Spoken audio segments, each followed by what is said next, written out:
Hello friends, मैं रश्मि दोलर। अब हम हमारा नेक्स्ट सेशन चालू करने वाले हैं, जो कि है हमारा प्रोजेक्ट एजुकेशन। अभी प्रोजेक्ट एग्जीक्यूशन में क्या है कि हमें मतलब हमारा जो कोई भी प्रोजेक्ट है उसके लिए हम एक्चुअल वर्क स्टार्ट करते हैं, मतलब हम एग्जीक्यूट करते हैं इसमें। तो इसमें क्या है कि direct and manage project work.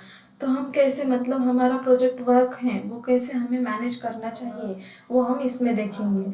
तो इसमें हमारे जो कोई भी मतलब एक 4 स्टेजेस है, तो उसमें हम कैसे मैनेज करते हैं। ठीक है, तो अभी पहला क्या है कि करेक्टिव एक्शन। तो हम इसमें करेक्टिव एक्शंस कैसे लेंगे। ठीक है, तो आपको इसमें क्या करना पड़ता है कि आपका जो शेड्यूल कैसे चल रहा है वो आपको चेक करना पड़ता है, मतलब वो आपका शेड्यूल टाइम टू टाइम चल रहा है या नहीं। ठीक है, वो आपको देखना पड़ता है। तो फिर इसमें अगर कोई मतलब डिले आ गया, आपका शेड्यूल प्रॉपरली नहीं चल रहा है, तो आपको उसके ऊपर एक्शन लेनी पड़ती है। सपोज आपको पता ही चलता है ना कि आप फ्यूचर में आपका अगर प्रोजेक्ट अगर किसी एक्टिविटी की वजह से, किसी टास्क की वजह से अगर डिले हो रहा है, एक आधा आपका मतलब टास्क डिले हो रहा है, तो आप उसको मतलब पहले आप उसको मैनेज करके रखो। आपको वो पता चलता है ना, तो इसलिए आप वो पहले उसको प्रिवेंटिव मतलब उसके ऊपर एक्शंस ले लो कि वो जो है वो हम पहले ही स्टार्ट कर दें। ठीक है, फिर वो हमारा प्रोजेक्ट जो है वो डिले नहीं हो जाएगा। इसके लिए हम करेक्टिव एक्शंस हमें वो लेने पड़ती है।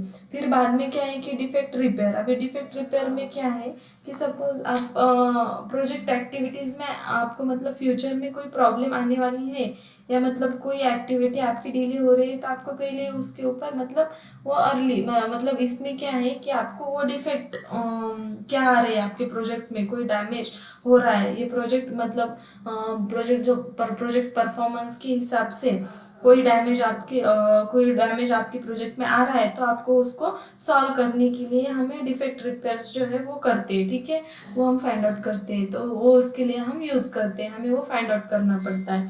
फिर उसके उसमें क्या है कि सपोज आपको मतलब आपके कंस्ट्रक्शन में कोई फुटिंग वगैरह चल रही है, तो फुटिंग में कोई अगर वर्ड्स रहने वाले हैं मतलब रह गए, तो आपको पूरा का पूरा रिपेयर करना पड़ता है या फिर उसको डिमोलिश करना पड़ता है। तो ये आपका आता है डिफेक्ट रिपेयर में। ठीक है, मतलब आपको मॉडिफाई करना पड़ता है पूरा का पूरा स्ट्रक्चर, तो उसको हम डिफेक्ट रिपेयर करते हैं। फिर बाद में क्या है डिलीवरेबल्स। अभी डिलीवरेबल्स क्या है कि जो एक्टिविटी आप परफॉर्म कर रहे हो, ठीक है, मतलब जो कोई भी परफॉर्म करे उसका आपको आउटपुट आपको मिलना चाहिए, ये आपका डिलीवरेबल्स में आता है। फाइनली आपको उसको आउटपुट मिलना चाहिए। फिर बाद में क्या है कि आपका चेंज रिक्वेस्ट। तो अभी इसमें क्या है लास्ट में कि आप मतलब इसमें आप कोई भी आपके प्रोजेक्ट में कोई भी आप चेंजेस कर रहे हो, तो उसमें आपको करेक्टिव एक्शंस या preventive actions and defect repair place, ये जो है ये आपके इम्पोर्टेंट रोल करते हैं। ठीक है, तो उसका जो है वो इम्पैक्ट आपके प्रोजेक्ट के ऊपर पड़ता है। तो इसलिए आपको मतलब कोई चेंजेस करने हैं तो आप इसमें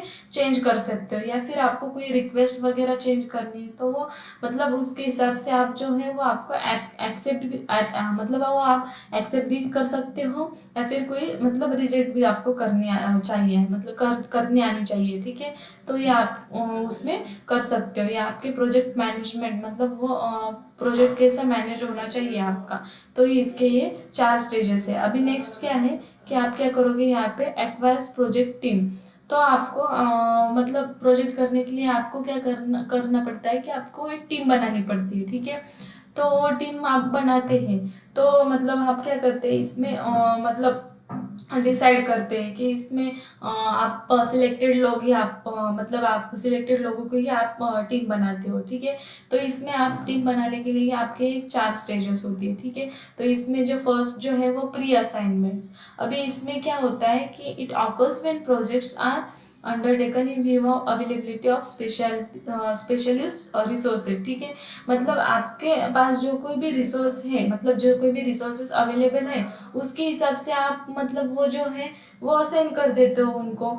जो कोई भी मतलब वर्क जो टीम है आपकी, वर्क मेंबर्स है, टीम मेंबर्स है, उनको आप रिसोर्सेस के हिसाब से आप वो असाइन कर देते हो। ठीक है, जैसे आपके पास है उसके हिसाब से आप पहले उनको असाइन कर देते हो, तो ये प्री असाइन असाइनमेंट में आ जाएगा। फिर बाद में क्या है कि निगोशिएशन। अभी निगोशिएशन मतलब क्या है कि मतलब अभी इसमें सपोज आपके प्रोजेक्ट में अगर कोई भी क्रिटिकल मतलब कोई भी क्रिटिकल प्रॉब्लम आ गया है तो उसके लिए आपको एक्सपर्ट की ज़रूरत होती है, ठीक है। तो आप बाहर से मतलब एक्सटर्नल्स आप क्या करते हो, ऑर्गेनाइज करते हो। फिर बाद में वो जो है हमारे प्रोजेक्ट मैनेजर्स है उनसे वो डिस्कस करते हैं।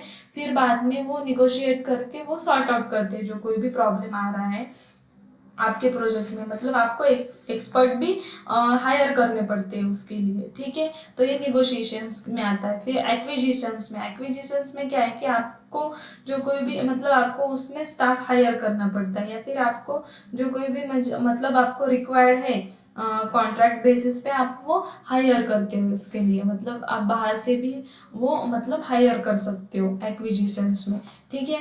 फिर बाद में वर्चुअल टीम। अभी वर्चुअल टीम में क्या होता है कि इसमें अब बहुत मतलब टेक्नोलॉजिकल वंडर्स चल रहे हैं, तो उनकी उसके हिसाब से उसके लिए आपको वर्चुअल टीम की ज़रूरत पड़ती है, ठीक है। तो आप वहाँ पे वो management of communication become an essential part of such a team, ठीक है। उसके लिए आप वर्चुअल टीम बनाते हो, ठीक है। फिर बाद में क्या है नेक्स्ट आपका डेवलप प्रोजेक्ट टीम। तो इसमें आपकी प्रोजेक्ट टीम जो है वो आप डेवलप करते हो। आपको इसमें प्रोजेक्ट टीम को डेवलप करना पड़ता है, नहीं तो हर एक पर्सन मतलब जो कोई भी मतलब पर्सन है उस मतलब उसके हिसाब से जो कोई भी वो वर्क करेगा उसके हिसाब से आपको उन्हें डेवलप करना पड़ता है। टीम बिल्डिंग एक्टिविटीज़ में आती है। तो फिर इसमें आपको स्टेजेस आती है को मतलब ये 4 स्टेजेस आती है। आपको जो कोई भी पर्सन है आपके टीम मेंबर्स है उनको आपको डेवलप करने के लिए ये आपकी 4 स्टेजेस आती है। तो उसमें क्या है, पहली जो है वो फॉर्मिंग है, सेकंड जो है वो स्टॉर्मिंग, थर्ड जो है वो आपकी नॉर्मिंग एंड फोर्थ वन जो है वो परफॉर्मिंग। फिर बाद में 5 जो है वो एडजर्निंग, ठीक है। ये 5 आपकी वो स्टेजेस होती है, उसके हिसाब से आपको आपके टीम मेंबर्स को डेवलप करना पड़ता है। तो पहली जो है वो फॉर्मिंग। अभी इसमें क्या है कि ये जो ग्राउंड रूल्स होते हैं इसमें ग्राउंड रूल्स मतलब आपको फॉर्म करने पड़ते हैं। वो स्ट्रेंजर्स के तरह मतलब वो जो लोग होते हैं इसमें जो कोई भी लोग आते हैं वो स्ट्रेंजर्स की तरह ट्रीट करते हैं। वो मतलब हर एक इसको अपोज करते हैं, ठीक है। वो अपने टीम्स का मतलब कुछ सुनते नहीं है, ठीक है, उसके लिए वो अपोज करते हैं। ऐसे वो जो टीम मेंबर्स है वो फॉर्मिंग में आते हैं, तो उनको आपको डेवलप करना पड़ता है, ठीक है। फिर बाद में जो आता है वो स्टॉर्मिंग। इसमें क्या होता है कि जो members start to communicate their feelings but still view themselves as a individual rather than part of team, ठीक है। इसमें जो टीम मेंबर्स होते हैं वो कम्युनिकेट करने के लिए स्टार्ट करते हैं, लेकिन उनके जो विचार है वो अलग अलग होते हैं, ठीक है।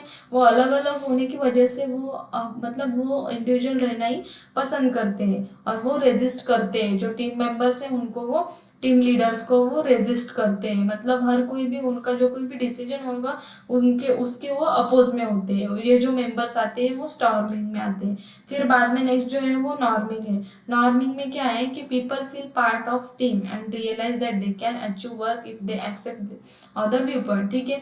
तो इसमें क्या होता है जो कोई भी पीपल्स होते हैं वो क्या करते हैं कि वो टीम मेंबर्स को मतलब वो उनका पार्ट ही समझने लगते हैं, ठीक है। उनके साथ वर्क करने के लिए वो इंटरेस्ट बताते हैं, और जो कोई भी मतलब उनके जो कोई भी रूल्स वगैरह जो होते हैं कि वो फॉलो करते हैं, मतलब उनका सब सुनते हैं। ये नॉर्मिंग में आता है, ठीक है। फिर बाद में क्या है आपका परफॉर्मिंग। अभी परफॉर्मिंग में कौन कौन से लोग आते हैं, इसमें जो कोई भी टीम वर्क के लिए जो मतलब ट्रस्ट करते हैं, तो ये एक दूसरे के ऊपर ट्रस्ट करते हैं। मतलब ये टीम वर्क जो है वो मतलब वो उनके साथ में वर्क करने के लिए वो ट्रस्ट करते हैं टीम मेंबर्स के साथ, टीम लीडर्स के साथ, ठीक है। और जो कोई भी इन्वायरमेंट होता है वो उन पर भी वो ट्रस्ट कर देते हैं, ठीक है।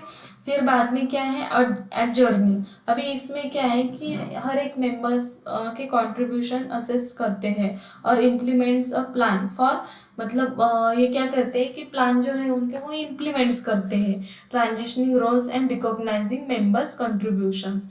तो ये मतलब ये टीम मेंबर्स जो होते हैं वो एक दूसरे में वो मतलब इम्प्लीमेंट में वो एक दूसरे के साथ एक वर्क करते हैं और फाइनली वो उनका गोल जो है वो अचीव करते हैं। मतलब वो आउटपुट जो है उनका वो अचीव करते हैं एक दूसरे के साथ वर्क। मतलब ये उनका एक मतलब उसमें उनकी यूनिटी होती है।